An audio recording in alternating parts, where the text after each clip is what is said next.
Em quem ou no que você tem focado?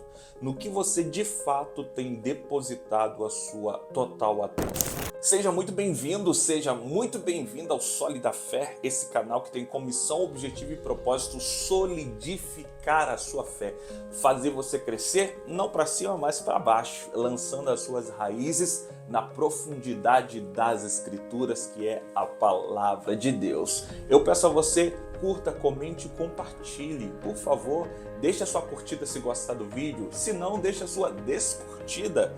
Se você não gosta dessa velocidade, tem uma catraca aí, coloca 1.25, 1.5, mas não deixe de assistir esse vídeo na íntegra, porque vai abençoar a sua vida. Deixe seu comentário para sugestão de mais vídeos. Que Deus abençoe e fiquemos com essa palavra de orientação, edificação e exortação do próprio Deus. Nunca na história do universo se olhou tanto para celular, tablet, notebook, tanto para as imagens em outdoor e tantos outros locais onde elas são expostas. Eu digo isso porque isso é importante demais para nós. No que nós temos prestado atenção? Onde está o nosso olhar? Você tem voltado o seu olhar para o passado? Tem focado naquilo que você havia conseguido, conquistado?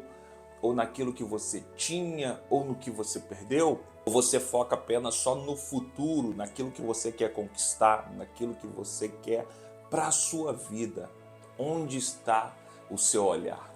E eu quero beber da fonte de Hebreus capítulo 12, que nos diz, verso de número 1, diz: portanto nós também, pois que estamos rodeados de uma tão grande nuvem de testemunha. Ele continua dizendo: deixemos todo o embaraço e o pecado que tão de perto nos rodeia e corramos a corrida que nos está proposta, mas com paciência, olhando firmemente para Jesus, autor e consumador da nossa fé. O escritor aos Hebreus está escrevendo para um povo que estava com o seu olhar ainda no passado.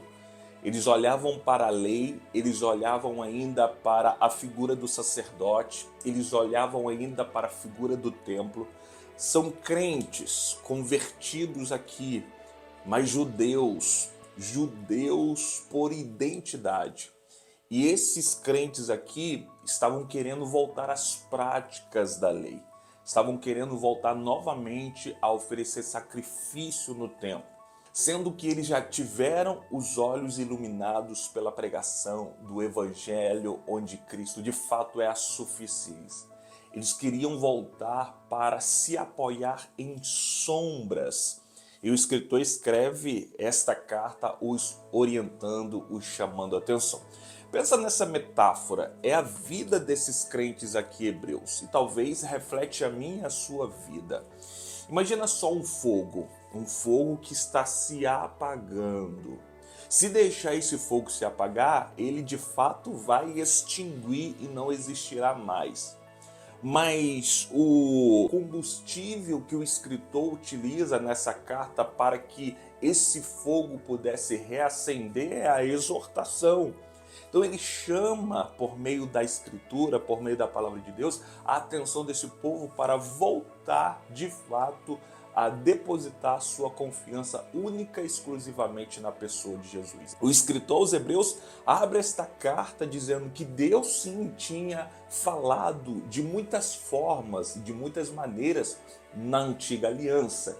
Ele falou por meio do sacrifício, ele falou por meio dos sacerdotes, ele falou por meio da lei, ele falou muitas vezes e de muitas maneiras. Só que ultimamente, diz o escritor, ele veio falando por meio do Filho, por meio de Jesus Cristo, que é a imagem do Deus invisível. E ele ainda escreve nesta carta que tudo que eles praticaram antes se compara a uma sombra, e que a realidade dessa sombra é a pessoa de Jesus Cristo. Então o escritor aos Hebreus está pintando aqui algo muito interessante, o cenário de um estádio onde nós estamos nesse estádio e nós, eu e você, estamos correndo, ok? Só que essa corrida é aquela corrida do estilo da corrida de troca de bastão, onde você corre uma parte, passa o bastão para outro e outro continua correndo. Essa corrida não para. ela só parará quando Cristo de fato finalizá-la. E o escritor fala que muitos já correram essa corrida. Quem são esses que correram? São a nuvem de testemunhas. Quem são a nuvem de testemunhas? São esses heróis da fé do capítulo de número 11, onde ele vai falando aqui que são homens como Abel, Noé, Abraão, Isaac, homens que correram, perseveraram em sua corrida, se tornaram para nós uma testemunha. E essa testemunha, ela torce por nós, porque nós estamos agora correndo. E ele vai dizendo, essa testemunha está ao nosso lado, é uma grande nuvem de testemunha. Então a nossa missão é deixar todo o embaraço e o pecado que tão de perto nos rodeia. Nenhum corredor vai para disputar uma corrida levando um notebook nas mãos, levando seu celular nas mãos ou fone de ouvido. Não, ele tira todo o embaraço da sua frente para que ele possa estar de fato preparado para a corrida. Então, o escritor está nos orientando que essa é a nossa missão também, deixar todo o embaraço. Eu sei que existe coisa que não é pecado para nós, mas se torna embaraço que mais para frente, se não cuidarmos, tornará-se pecado em nossa vida. Então ele diz, abandone esse embaraço e corra, abandone o pecado e corra. Corramos com paciência a corrida que nos está proposta. Nenhum dos corredores do estádio que nós vemos hoje na TV, na internet, nenhum deles corre com paciência. Eles correm desesperadamente para quê? Para atingir o pódio, para conquistar medalha. Só que essa corrida aqui, que é a corrida cristã, ela tem que ser corrida com paciência. Olha que coisa maravilhosa. É correr, é andar pacientemente e nunca voltar para trás. Eu sei que existe um momento que você dá uma parada, dá uma respirada e continua a caminhar. Lembra da história do peregrino? O peregrino é assim, de John Bunyan. Ele corria, ele andava, ele descansava, mas o alvo dele era, de fato, as mansões celestiais. Então essa nossa corrida, ele fala, sempre olhando para a maior testemunha de todas, que é Jesus Cristo, o autor e consumador da nossa fé. Foi ele que gerou fé no coração de Abraão. Abraão não é o pai da fé, Cristo de fato é o pai da fé, ele é o Criador. Aqui o escritor nos fala, olhando para Jesus, ele é o autor. Quem é o autor? Aquele que cria. Quem é o autor? Aquele que é pai. Quem é o autor? Aquele que gera. Cristo é o autor e também o consumador. Foi ele que gerou fé em Abraão e consumiu essa fé na vida de Abraão. Ele que gerou fé em Abel para ofertar uma oferta com excelência e consumou essa fé na vida de Abel. Ele que gerou essa fé no coração de Davi para que Davi pudesse elaborar salmos e cânticos e louvores espirituais, e ele sustentou Davi nessa fé. E é ele que pode gerar em mim e em você essa fé, porque ele é autor e consumador. E ele pode, de fato, nos sustentar nessa fé que necessita muito. Nessa corrida, necessita-se muito dessa fé, essa fé genuína. Então o escritor aos Hebreus está nos perguntando onde está ou para quem está o nosso olhar. Estamos focando no quê? Estamos focando no passado? Estamos focando apenas no presente? Ou estamos focando apenas no futuro?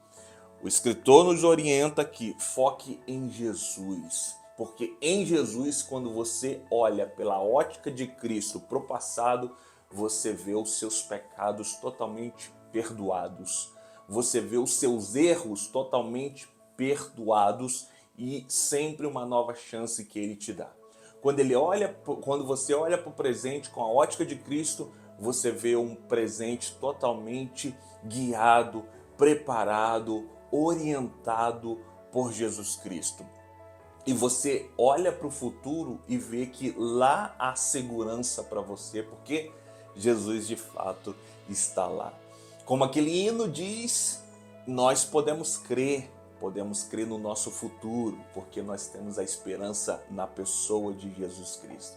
Porque quando olhamos para o futuro, não enxergamos apenas a nossa morte, mas enxergamos aquilo que está por detrás da morte, que é a vida eterna em Jesus Cristo. Então, foque em Cristo. O autor diz aqui, olhando para Jesus, autor e consumador da fé, o qual, pelo gozo que lhe estava proposto, suportou a cruz, desprezando a afronta. Então, pelo gozo ou alegria que lhe estava proposto, ele correu essa corrida que lhe estava preparada. A morte não parou a corrida de Cristo. Os cravos não o deteve, ele continuou correndo nessa corrida por mim e por você. Então ele ressuscitou ao terceiro dia e trouxe para nós esperança. Muitos tentaram parar Jesus nessa caminhada, nessa corrida, mas ele perseverou. Ele perseverou mesmo em aflição, ele perseverou mesmo em perseguição, ele perseverou mesmo na morte, ele perseverou. Então ele é o exemplo maior. Eu sei que existem exemplos para nós como Noé, como Moisés, como José, como Abraão, mas o escritor está dizendo aqui, foque no maior exemplo, aquele que teve de fato uma fé inabalável, uma fé genuína, que é Jesus Cristo. Abraão teve essa fé, sim, mas falhou muito. Isaac teve essa fé, sim, mas falhou muito, porque são homens como eu e você. Mas Jesus não, a fé dele é de fato genuína. E ele não parou e ele perseverou. Então foque em Jesus, autor e consumador da sua fé. Olha para ele. Pare de olhar um pouco para as redes sociais, para o que a internet diz e olhe para ele por meio da sua palavra magnífica. Se você gostou desse vídeo, eu peço a você, curta, comente e compartilhe para outras pessoas, para que as pessoas possam de fato focar na pessoa de Jesus Cristo.